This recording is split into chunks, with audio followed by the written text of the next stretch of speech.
Neat ವಿಚಾರಕ್ಕೆ ಸಂಬಂಧಪಟ್ಟಂತೆ ದೊಡ್ಡ ಮಟ್ಟದಲ್ಲಿ ಹೋರಾಟ ನಡೀತಾ ಇದೆ. ಅದಕ್ಕೆ ಕಾಂಗ್ರೆಸ್ನ ಅಧಿನಾಯಕ ರಾಹುಲ್ ಗಾಂಧಿ ಕೂಡ ಅಖಾಡಕ್ಕೆ ಇಳಿದಂತ ಹಿನ್ನೆಲೆಯಲ್ಲಿ ನಿನ್ನೆ ಸಂಪುಟ ವಿಸ್ತರಣೆಯ ವಿಚಾರಕ್ಕೆ ಸಂಬಂಧಪಟ್ಟಂತೆ ಆ ಪಟ್ಟಿ ಫೈನಲ್ ಆಗಬೇಕಾಗಿತ್ತಲ್ಲ, ಅದು ಮುಂದೂಡಿಕೆ ಆದಂತಾಗಿದೆ. ಅದು ಈಗ ಪ್ರತಿಷ್ಠೆ ಒಂಥರ ನೀಟ್ ವಿಚಾರದಲ್ಲಿ ನ್ಯಾಯ ಕೊಡಿಸಲೇಬೇಕು ಅನ್ನುವಂಥ ನಿಟ್ಟಿನಲ್ಲಿ ಕಾಂಗ್ರೆಸ್ ಪಕ್ಷದ ಕೈವರಿಷ್ಠರು ನೀಟ್ ಹೋರಾಟದಲ್ಲಿ ಬ್ಯುಸಿ ಆದ್ರು. ಸಚಿವ ಸಂಪುಟ ವಿಸ್ತರಣೆಗೆ ಮತ್ತೆ ಗ್ರಹಣ ಹಿಡಿದಿದೆ. ಸಚಿವ ಸಂಪುಟ ವಿಸ್ತರಣೆ ಮತ್ತೆ ಮುಂದೂಡಿಕೆ ಆದಂತಾಗಿರುವಂಥದ್ದು.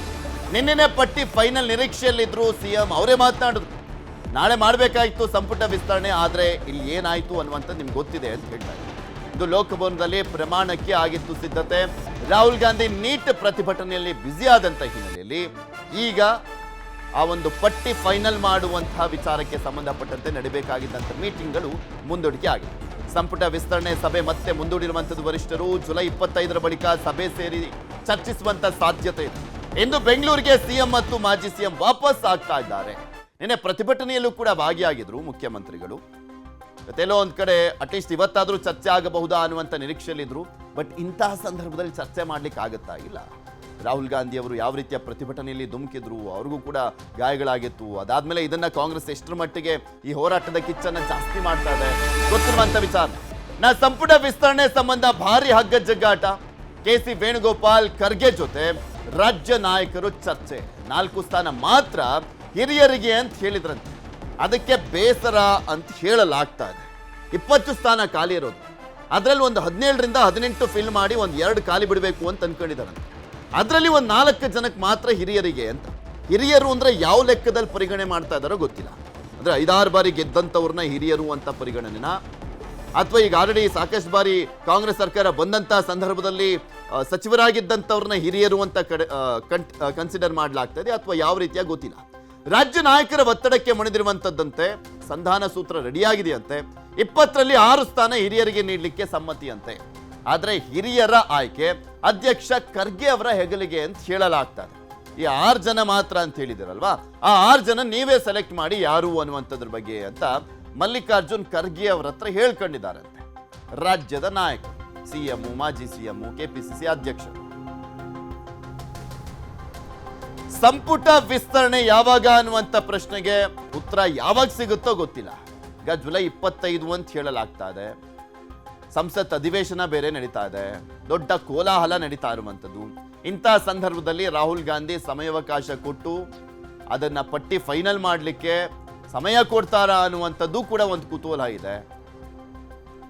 ಈ ಮಂತ್ ಎಂಡ್ ಒಳಗಡೆ ಸಂಪುಟ ವಿಸ್ತರಣೆ ಆಗಬೇಕು ಅನ್ನುವಂಥ ಒಂದು ಆಲೋಚನೆ ಇತ್ತು. ಅದು ಆಗುತ್ತಾ ಇಲ್ವಾ ಅನ್ನುವಂಥ ಡೌಟ್ ಇದೆ. ಇದ್ರ ಬಗ್ಗೆ ಇನ್ನಷ್ಟು ಮಾಹಿತಿಯನ್ನ ಕೊಡ್ತಾ ಹೋಗ್ತಾರೆ ನಮ್ಮ ಪ್ರತಿನಿಧಿ ಕೃಷ್ಣ ನಮ್ಮ ಜೊತೆ ನೇರ ಸಂಪರ್ಕದಲ್ಲಿದ್ದಾರೆ. ಕೃಷ್ಣ, ಎಲ್ಲವೂ ಅಂದ್ಕೊಂಡಂತೆ ಆಗಿದ್ದಿದ್ರೆ ಇವತ್ತು ವಿಸ್ತರಣೆ ಆಗಬೇಕಾಗಿತ್ತು, ಆದ್ರೆ ನೀಟ್ ವಿಚಾರ ದೊಡ್ಡ ಮಟ್ಟದಲ್ಲಿ ಹೊಡ್ತಾ ಕೊಡ್ತಾ ಇರುವಂತದ್ದು ಕಾಣಿಸ್ತಾ ಇದೆ. ಸಂಪುಟ ವಿಸ್ತರಣೆಗೆ ಇನ್ನಷ್ಟು ಗ್ರಹಣ ಯಾವ ರೀತಿಯ ಹಿಡ್ದಂತಾಗಿದೆ, ಯಾವಾಗ ಆಗ್ಬೋದು ಅನ್ಸುತ್ತೆ? ಸದ್ಯಕ್ಕೆ ಸಂಪುಟ ವಿಸ್ತರಣೆ ಅನುಮಾನ ಆಗಿರುವಂತದ್ದು ಪೃಥ್ವಿರಾಜ್. ಯಾಕಂದ್ರೆ ಈಗಾಗಲೇ ರಾಜ್ಯ ಕಾಂಗ್ರೆಸ್ ನಾಯಕರೆಲ್ಲರೂ ಕೂಡ ದೆಹಲಿಗೆ ಹೋಗಿ ಅಂತಿಮವಾಗಿ ಸಂಪುಟ ಪಟ್ಟಿಗೆ ಅಂತಿಮವಾಗಿ ಒಂದು ತೀರ್ಮಾನ ತೆಗೆದುಕೊಳ್ಳೋದಕ್ಕೆ ಮುಂದಾಗಿದ್ರು.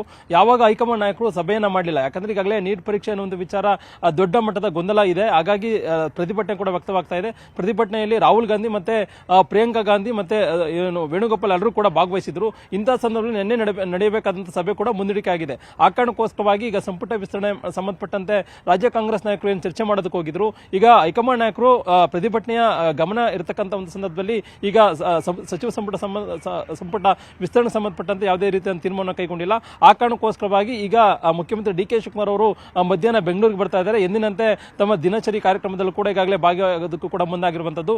ಇದೇ 25ನೇ ತಾರೀಕಂದು ಮತ್ತೊಮ್ಮೆ ಸಂಪುಟ ವಿಸ್ತರಣೆ ಸಂಬಂಧಪಟ್ಟಂತೆ ಒಂದು ಸ್ಪಷ್ಟ ನಿಲುವನ್ನು ತೆಗೆದುಕೊಳ್ಳುವಂತ ಸಾಧ್ಯತೆ ಇದೆ. ಆದರೆ ಹೈಕಮಾಂಡ್ ನಾಯಕರು ಈ ಒಂದು ವಿಚಾರವಾಗಿ ಎಷ್ಟು ಮಟ್ಟಿಗೆ ಈಗ ಗಮನವನ್ನು ಹರಿಸ್ತಾರೆ ಅನ್ನೋದು. ಯಾಕಂದ್ರೆ ಈಗಾಗಲೇ ನೀಟ್ ಪರೀಕ್ಷೆ ಒಂದು ವಿಚಾರ ದೊಡ್ಡ ಮಟ್ಟದಲ್ಲಿ ಪ್ರತಿಭಟನೆ ಆದ ಕೂಡಲೇ ಇಡೀ ಹೈಕಮಾಂಡ್ ನಾಯಕರೆಲ್ಲರೂ ಕೂಡ, ಇಡೀ ರಾಷ್ಟ್ರೀಯ ಕಾಂಗ್ರೆಸ್ ನಾಯಕರೆಲ್ಲರೂ ಕೂಡ ದೆಹಲಿಯಲ್ಲಿ ಪ್ರತಿಭಟನೆಯಲ್ಲಿ ಭಾಗವಹಿಸುವ ಮುಖಾಂತರವಾಗಿ ಕೇಂದ್ರ ಸರ್ಕಾರದ ವಿರುದ್ಧ ಕೂಡ ಸಮರವನ್ನು ಕೂಡ ಸಾರಿದ್ದಾರೆ. ಮತ್ತೊಂದು ಕಡೆ ಲೋಕಸಭೆಯಲ್ಲೂ ಕೂಡ ಒಂದು ವಿಚಾರವನ್ನು ಪ್ರಸ್ತಾಪವನ್ನು ಮಾಡೋದ್ರ ಮುಖಾಂತರವಾಗಿ ಕೇಂದ್ರ ಸರ್ಕಾರವನ್ನು ಅಣಿಯುವಂತೆ ನಿಟ್ಟಲು ಕೂಡ ಕಾಂಗ್ರೆಸ್ ನಾಯಕರು ಮುಂದಾಗಿದ್ದಾರೆ. ಇಂತಹ ಸಂದರ್ಭದಲ್ಲಿ ಕರ್ನಾಟಕದ ಸಚಿವ ಸಂಪುಟ ವಿಸ್ತರಣೆ ಸಂಬಂಧಪಟ್ಟಂತೆ ಇಲ್ಲೊಂದು ಕಡೆ ತೀರ್ಮಾನ ಮಾಡೋದಕ್ಕೂ ಕೂಡ ಗಮನವನ್ನು ಕೊಟ್ಟರು ಕೂಡ ಈಗ ಪ್ರತಿಭಟನೆ ಮತ್ತೊಂದು ಕಡೆ ಈ ಒಂದು ವಿಚಾರವನ್ನು ತಾರ್ಕಿಕ ಅಂತ್ಯಕ್ಕೆ ಕೊಂಡೊಯ್ಯಬೇಕು ಅನ್ನೋ ಒಂದು ಕಾರಣಕ್ಕೋಸ್ಕರ ಹೈಕಮಾಂಡ್ ನಾಯಕರು ಏನಾದರೂ ಅದ್ರ ಬಗ್ಗೆ ಗಮನವನ್ನು ಹರಿಸಿದ್ದೇ ಆದಲ್ಲಿ ಇದೇ ನಿನ್ನೆ 25ನೇ ತಾರೀಕನ್ನು ಮತ್ತೊಮ್ಮೆ ಏನು ನಿಗದಿಯಾಗಿತ್ತು ಅನ್ನೋ ಒಂದು ಸಭೆ ಚರ್ಚೆ ಆಗ್ತಾ ಇದೆ. ಅದು ಕೂಡ ಮತ್ತಷ್ಟು ವಿಳಂಬ ಆಗುವಂತ ಸಾಧ್ಯತೆ ಕೂಡ ಈಗಾಗಲೇ ಹೆಚ್ಚಿರ್ತಕ್ಕಂಥದ್ದು. ಈಗಾಗಲೇ ಜುಲೈ ಸಚಿವ ಸ್ಥಾನದ 25ಕ್ಕೂ ಆಕಾಂಕ್ಷಿಗಳು ಏನಾದ್ರೂ ವಿಳಂಬ ಆದ್ರೆ ಹಾಗಾದ್ರೆ ಅಧಿವೇಶನ ಆದ್ಮೇಲೆನೆ ಸಂಪುಟ ವಿಸ್ತರಣೆ ಆಗುತ್ತೇನೋ ಹಾಗಾದ್ರೆ. ಖಂಡಿತವಾಗ್ಲೂ ಪೃಥ್ವಿರಾಜ್, ಆ ರೀತಿಯ ಚರ್ಚೆ ಕೂಡ ನಡೀತಾ ಇರುವಂತದ್ದು. ಯಾಕಂದ್ರೆ ಈಗಾಗಲೇ ಆಗಸ್ಟ್ 6ನೇ ತಾರೀಕಿಂದ ರಾಜ್ಯ ವಿಧಾನಸಭಾ ಅಧಿವೇಶನ ಕೂಡ ಶುರುವಾಗ್ತಾ ಇದೆ. ಇಲ್ಲೊಂದ್ ಕಡೆ ಆಗಸ್ಟ್ 15ನೇ ತಾರೀಕು ಕೂಡ ಸ್ವಾತಂತ್ರ್ಯ ದಿನಾಚರಣೆ ಇದ್ದಂತ ಸಂದರ್ಭದಲ್ಲಿ ಈಗಾಗಲೇ ಅಲ್ಲಿ ಧ್ವಜಾರೋಹಣ ಆರಿಸೋದಕ್ಕೂ ಕೂಡ ಜಿಲ್ಲಾ ಉಸ್ತುವಾರಿ ಸಚಿವರುಗಳು ಕೂಡ ನೇಮಕವನ್ನ ಮಾಡಬೇಕಾಗುತ್ತೆ. ಆ ಕಾರಣಕ್ಕೋಸ್ಕರವಾಗಿ ಮಾಜಿ ಮುಖ್ಯಮಂತ್ರಿಗಳಾಗಿದ್ದಂತ ಸಿದ್ದರಾಮಯ್ಯ ಮತ್ತೆ ಮುಖ್ಯಮಂತ್ರಿ ಡಿ ಕೆ ಶಿವಕುಮಾರ್ ಅವರು ಆದಷ್ಟು ಬೇಗ ಸಂಪುಟ ವಿಸ್ತರಣೆಯನ್ನು ಮಾಡಬೇಕು ನಿಟ್ಟಿನಲ್ಲಿ ಕೂಡ ತೀರ್ಮಾನವನ್ನು ಮಾಡಿದ್ರು. ಅದಕ್ಕೋಸ್ಕರವಾಗಿನೇ ಪ್ರತ್ಯೇಕ ಪಟ್ಟಿ ಇದ್ರೂ ಕೂಡ ಒಮ್ಮತವಾಗಿ ಒಂದು ಪಟ್ಟಿಯನ್ನು ಹೈಕಮಾಂಡ್ ನಾಯಕರಿಗೆ ತಲುಪಿಸಬೇಕು ಅನ್ನೋ ಒಂದು ಕಾರಣಕ್ಕೋಸ್ಕರವಾಗಿನೇ ಈಗ ದೆಹಲಿಗೆ ಹೋಗಿದ್ರು. ಅಲ್ಲಿ ಚರ್ಚೆ ಮಾಡೋದಕ್ಕೂ ಕೂಡ ಎಲ್ಲ ಒಂದ್ ಕಡೆ ಮುಂದಾಗಿದ್ರು. ಯಾವಾಗ ರಾಹುಲ್ ಗಾಂಧಿ ಅವರು ಮತ್ತೆ ವೇಣುಗೋಪಾಲ್ ಅವರು ಪ್ರತಿಭಟನೆಯಲ್ಲಿ ಭಾಗವಹಿಸಿದ್ರು, ಇದೀಗ ಸಚಿವ ಸಂಪುಟ ವಿಸ್ತರಣೆ ಸಂಬಂಧಪಟ್ಟಂತೆ ನಿನ್ನೆ ನಡೆಯಬೇಕಾದಂತಹ ಸಭೆ ಈಗ ಅನಿವಾರ್ಯ ಕಾರಣಗಳಿಂದಾಗಿ ಮುಂದೂಡಿಕೆ ಆಗಿರತಕ್ಕಂಥದ್ದು.